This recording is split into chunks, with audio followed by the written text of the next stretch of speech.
So welcome to the National Association of Black Counselors um, discussion group. We're going to move them. We used to do them monthly, but we're moving these to quarterly now. But you won't miss out on anything because in between the discussion groups, we're going to have interviews with folks in our field. So be looking out on our page for where we will be calling for experts to be interviewed on various topics. This month, what we wanted to talk about was taking a look at the history of mental health, specifically for Black people in the United States.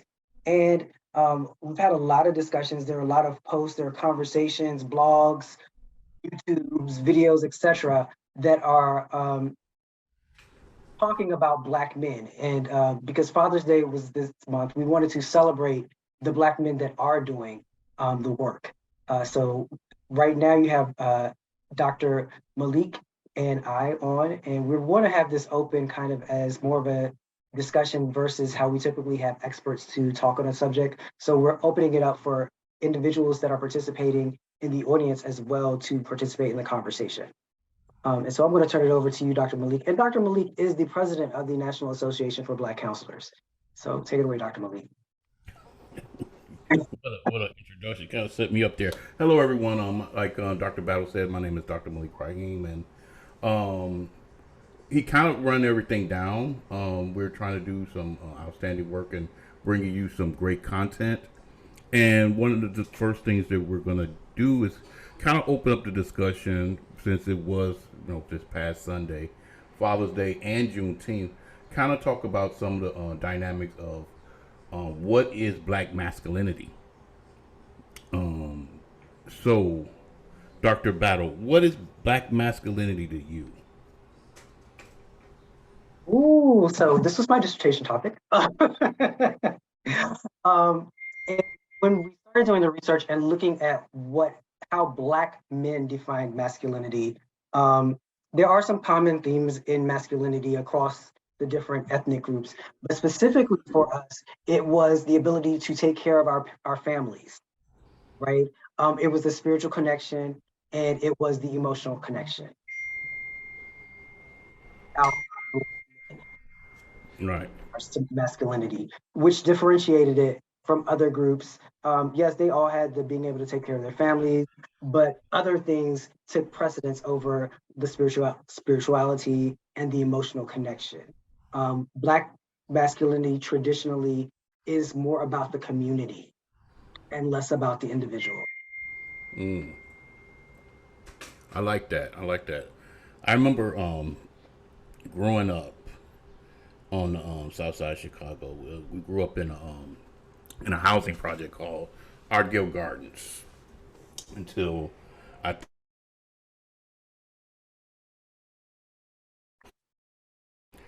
But like prior to them, my idea of masculinity came from the black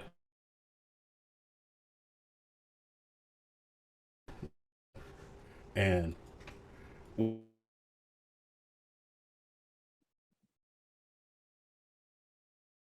traditional shaft, Superfly, um,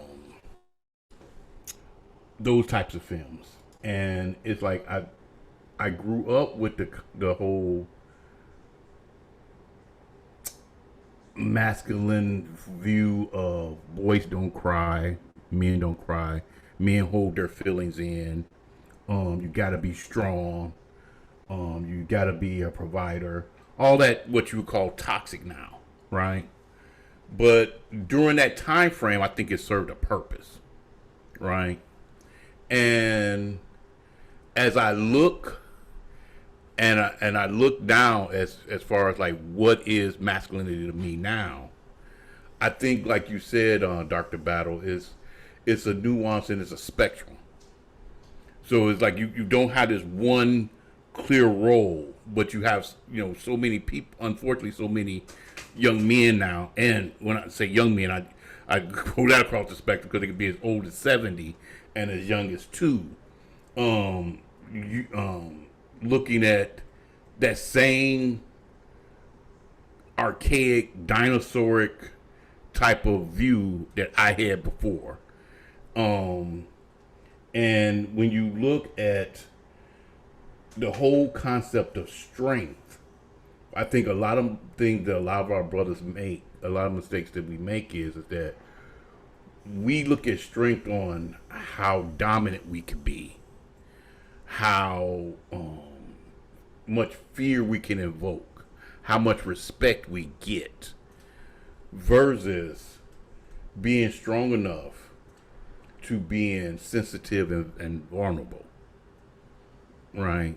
So I think masculinity, goes across the spectrum, and I think even in my, you know, my more senior seasoned age, it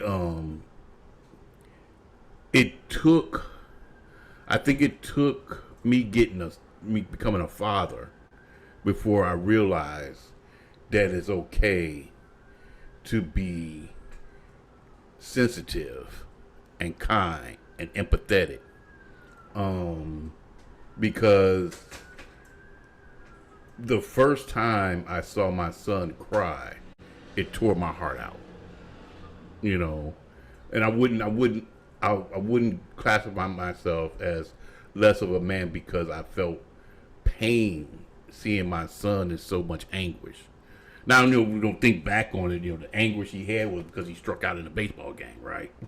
You might say that's little, but to a young man like that coming of age, that's big. And I didn't want him to travel that same toxic road of always trying to be strong, like I had to when I was growing up. You know, I wanted him to have much more emotional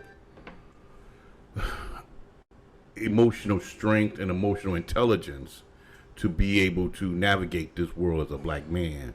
Because I think a lot of us sometimes we get caught up in thinking that if someone disrespects us, if someone hurts us, we act out in violence because we don't have that emotional intelligence to be able to regulate our anger.